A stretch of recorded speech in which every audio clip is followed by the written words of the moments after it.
What's up mga kahabi? Ryan here with Fishing Vibe. Since pagsugod na ako og fish keeping, hikari user na gyud ko sukad pa sa una. So gamit na ako ang mga premium bag sa hikari na green, na purple, red, and katong itom, katong lion head. Pero mga kahabi, wala na ako gi-close ang akong fish keeping sa isa lang ka brand. Open ko sa lain nga pellets or other nga brands nga sa pagtuo na ako nga maka-improve sa growth sa akong mga goldfish. So mga kahabi, pagkadungog na ako about sa Shogun pellets, gusto na ko siya i-try. Si Colby Codilla, isa sa mga suppliers sa Shogun, was kind enough to send me these pellets for me to test and review. So mga kahabi, this is not a sponsored video. I was not being paid by Shogun nor Colby Codilla to do this review. So before ta mag-start, roll the intro.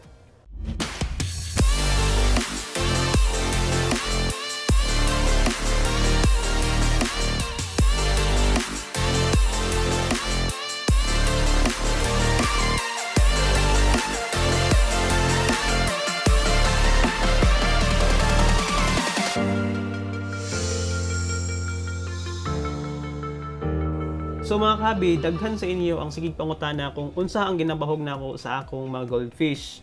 No, sama sa akong gikaingon, hikari user ko before, and what I have here now is the Shogun Advanced Goldfish Pellets. Sa inyo makita, Shogun is packed with red, black, and gold. So, and makita nimo na duha ka isda, itom and pula. So later on, i-explain na ako sa inyo anong itom ug pula ang naa dinhi, no. Matte red and gold and black ang combination. So, makita ninyo, sudlanan palang daan, premium na kayo siya. These pellets mga kahabi is distributed by Jack Shogun. Sa mga wala kailan ni Jack Shogun is a famous breeder in Thailand. Siya ang tag-iya sa Shogun Farm in Thailand. So, kini nga pellets is made in Thailand. Ang nutritional content sa Shogun is protein not less than 42%. Fat 6%, and fiber is not less than 3%. Mga kahabi, it is packed with astaxanthin which promotes color enhancing sa atong mga isda. Ang granule sa pellets mga kahabi is similar lang yapon siya sa mga nagkalain-lain nga mga bahog. Reddish siya, then tapos ang iyang baho is isog. Pero dili na siya mag-matter mga kahabi tungod kay dili man kita ang mukaon, ang isda man gyapon ang mukaon, di ba? Now let's talk about the price, since most of the people are very particular about the price. So mga kahabi, this pellets is 500 grams. Ang 500 grams nag-start siya sa around $22 or kung sa ato pa 1,100 pesos. So sa Shogun, mo ni ang ilang pinakadako nga pack, ang 500 grams. So wala sila 1 kilo. Pero na sila mga pack nga mas gagmay pa sa 500 grams. So kung gusto ka mo palit og 1 kilo, so duha ka 500 grams imong paliton, which cost you more, like 2,200 pesos. Ang pangutana, is it worth the extra money? Kay sama na ako, hikari user ko, usually gapalit gid ko og 1 kilo nga pellets para mas makasave ko. So kung mopalit ko sa hikari, for example, green bag, mopalit ko 1 kilo, ang price range ana is more or less na sa 1,700 pesos. So, kung kani imong paliton mga kahabi, muad ka og 500 pesos, which is 29%. Ang pangutana karon mga kahabi, is it worth the extra money? So, karon atong hisgutan ang growth. So, ang pinaka main reason nga nung gusto ta mo palit og mga premium pellets, it's because gusto nato nga ang atong isda dali ra mo dako, di ba? Mo ginakasagara, mo ginay main reason nga nung gusto ta mo palit og mga premium nga mga bahog. In order to test the capability of these pellets, duha ka tanks ang akong gi-plaster, no. Ang isa ka tank nato is fed by ordinary goldfish pellets.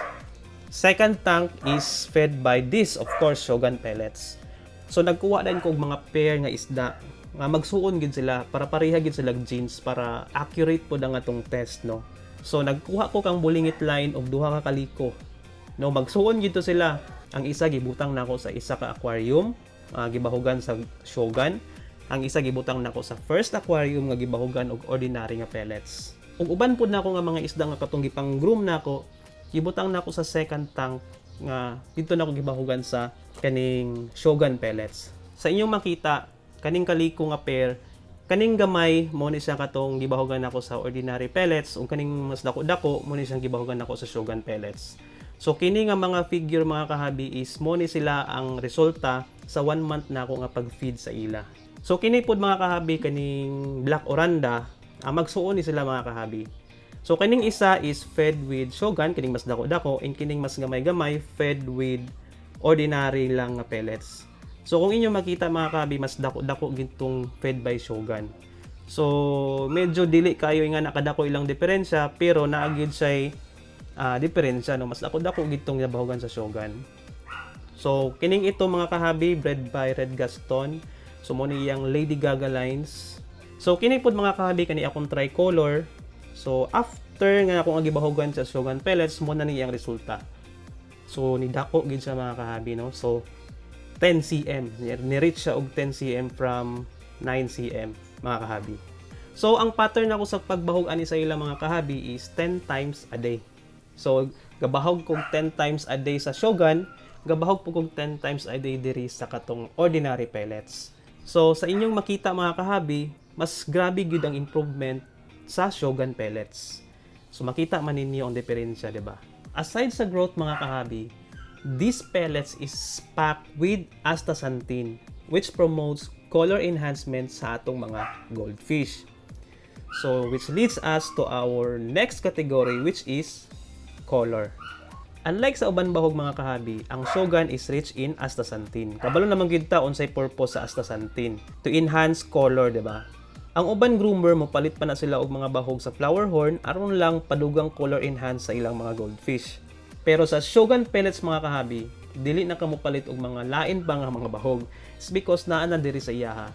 So apart na sa content niya ang astaxanthin. So kini nga pellets dili lang siya pang growth kundi pang enhance pud siya sa color sa inyong mga isda. So makita ninyo diri sa iyang cover na ay black ug napoy red white. So based sa akong experience mga kahabi, ang akong Black Oranda katong Lady Gaga lines mas nag-deep ang iyang color since nag-start kog bahogani. And nakita pud ninyo sa akong trico, di ba? Ang iyang color nga pula mas nag-deep, ang iyang color nga white mas nag-deep pa gyud. So nag-vibrant ang iyang color nga nagkadako siya. So mga kahabi, next category is immune system. So mga kahabi, na ko isda nga nagluya na. So abi gyud nako nga mamatay na ning isda. Kay galutaw na siya, tapos luya gigay siya, di na siya ganan kaon. Ako siyang giseparate og tank kay nagtuo ko nga nagsakit lang siya. So giseparate na ko siya og tank dayon every day, once a day lang ko gabahog ko siya og gamay lang, drop lang Shogun, and then mukaon man pud siya. At tingalo ko after 5 days mga kahabi, nabaskog lang siya kalit. So dili na siya galutaw, and then baskog na, ang iyang langoy is graceful na siya. So ako na pud siyang gibalik dayon sa tank. Nakita na ako nga ang Shogun pellets mga kahabi is ma-enhance pud niya ang imong immune system. And mailhan man pud nimo ang healthy nga isda, it's because sa ilang colors, sa ilang behavior, sa ilang swimming pattern, may ilhan nimo nga healthy ang mga isda. Since nag-start ko gamit aning Shogun pellets, nakita na ako sa akong mga isda nga healthy silang tanan. Our next category mga kahabi is breeding. So isa sa mga breeders nga akong kaila mga kahabi nga ako na interview, ang isa daw kuno nga gagamiton niya nga pangpakondisyon sa iyang mga breeders is kaning Shogun pellets. So prior daw kuno siya mag-breeding, ginabahugan daw kuno niya og Shogun pellets. So overall thoughts mga kahabi, ang Shogun pellets is an advanced goldfish pellets nga mo fill in sa gap sa mga groomers o mga hobbyist nga gusto nila ma-achieve ang body structure, growth, colors, and condition sa ilang mga goldfish in a short period of time nga dili na kinahanglan og mga live foods. So in order to compete with full-time groomers, kinahanglan nato ning mga ingani nga pellets. Para nako isa ni siya sa mga power pellets nga gikinahanglan sa atong mga goldfish aron paspas ang ilang tubo. So ang pangutana karon, para kang kinsa ning Shogun pellets. I think ang Shogun pellets is para gyapon siya sa tanan, katong sa mga maka-afford, para ni sa inyo.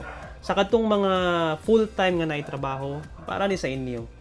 Di na mo kinanglan mangitag live foods tungod kay ang content ani is enough na para makita ninyo ang result sa inyong isda nga gusto.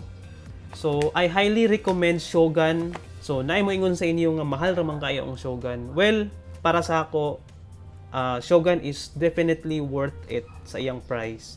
Tungod kay naana sa iya tanan. In one pack, makita na nimo ang growth sa imong isda, makita na nimo ang colors sa imong isda, makita pod nimo nga ang imong isda healthy.